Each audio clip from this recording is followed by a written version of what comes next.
Okay, little introduction to chapter 14, 15.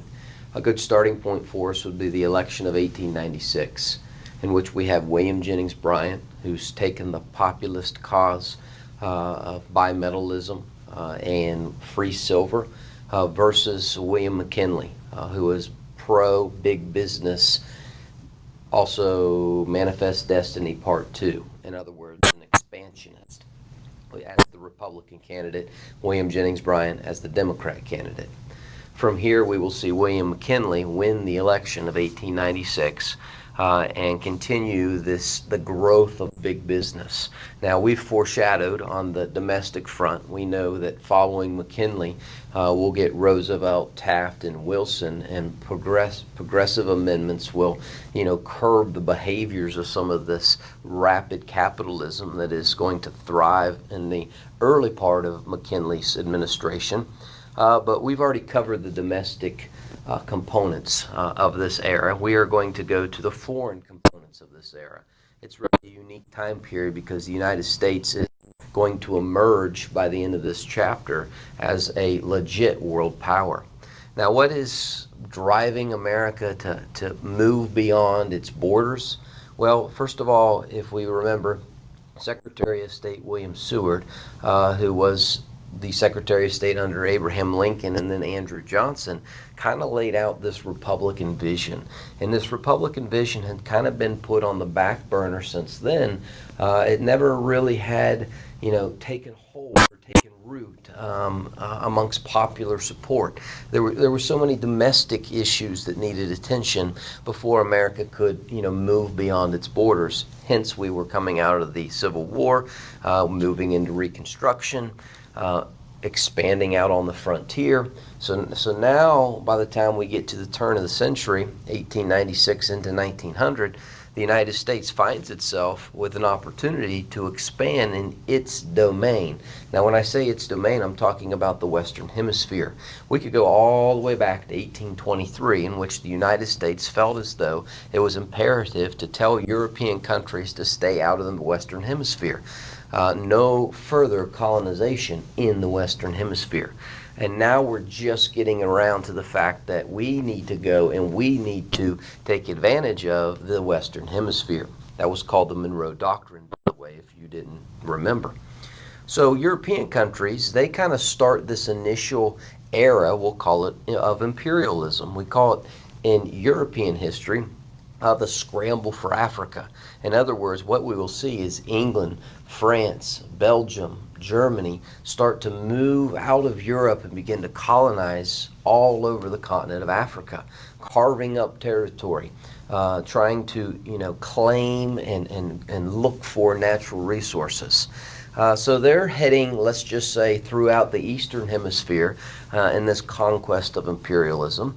And now the United States feels as though that there's on a world scene, a competition in which we need to embark on our own conquest or age of imperialism, and McKinley's for it. He's for the expansion not only of global markets throughout the Western Hemisphere, but to take our economic success of capitalism and spread it beyond American borders.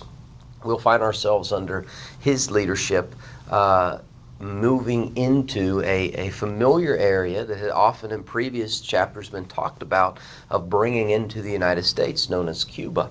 The United States has some sugar production there. The United States has good trade relations there, and there really is a opportunity as Spain is kind of dwindling in its control over some of its colonies that it's had since the 1500s. The United States sees an opportunity to kind of step right in and go ahead and push Spain completely out of its possessions in here, the Western Hemisphere. We'll find ourselves in what was then known as the War of 1898. Eventually it'll be called the Spanish-American War, in which we will very quickly and handedly defeat the Spanish. We will bring some form of liberation to the old Spanish individuals who were under oppression, like the Cubans and the Filipinos.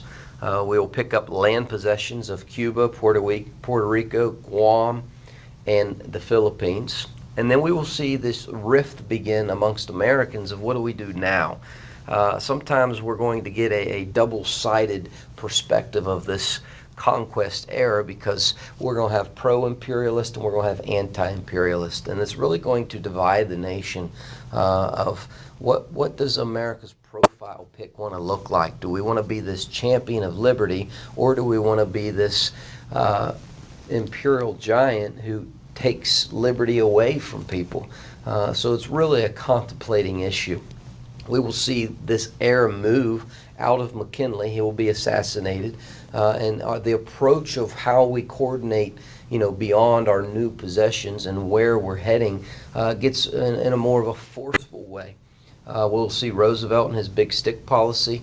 We'll see William Howard Taft with dollar diplomacy, and eventually we'll see Woodrow Wilson with what was known as missionary or moral diplomacy. Regardless, the United States is going to emerge by the end of this era of imperialism as a well-oiled machine as far as the markets we have set up and we've expanded throughout, whether it be the Caribbean or into Mexico even, or the advancements we've made in finally linking the Pacific and Atlantic Ocean through what was known as the Panama Canal. There also is a drive of reasoning of why America should do this. One of the biggest pushes is the idea of securing a navy. Obviously, if we're going to go to these places, we have to have a well put together steel battleships to go and move into new territory, and that's going to come with the steel revolution of the era as well. We're going to be able to put together one of the best navies in the world by the end of this time period.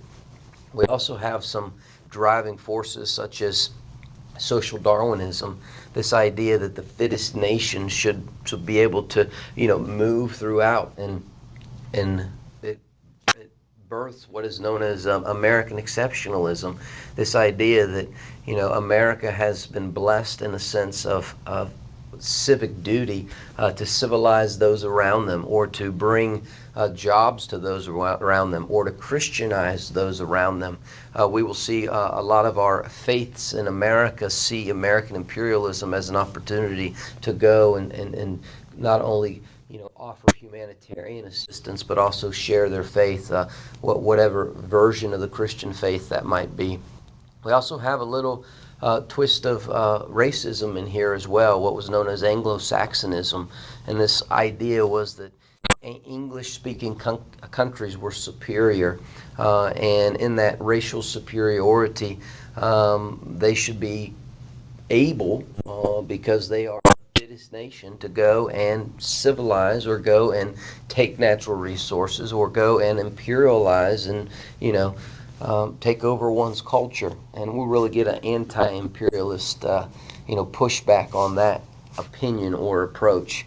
We also have what was known, technically it was a poem that was written by Rudyard Kipling. It was known as The White Man's Burden, and based on statistical data of that time period, the white race of people, based on other races of people, happened to be the most civilized. And in this poem, he coins the phrase that the white race should go and uplift, in a sense, or carry those little brown brothers or little black sisters up to civilization. And that kind of was the going idea, in a sense, of why England was, or why Europe, for that matter, was imperializing Africa. So the United States kind of took on that idea to champion the white man's burden to go into other places and bring, whether it be technology, whether it be infrastructure, or whether it be just setting up markets. By the end of this time period, we have to look back and see, from both perspectives, the positives of the United States showing up and offering all that, from medical technology to the factory system, to jobs, to roads, to, really adapting other places and bringing them up to par with us. And then the downside of that, what's the effect of America staying somewhere? What's the effect of America, assimilating culture into our culture? And it really is going to be a dynamic that the United States has to stare in the face and kind of work through. we'll find ourselves by the end of this chapter, that scramble for Africa is going to lead the competition amongst European empires. Additionally, they're going to begin to stockpile weapons. They're going to begin to form alliances.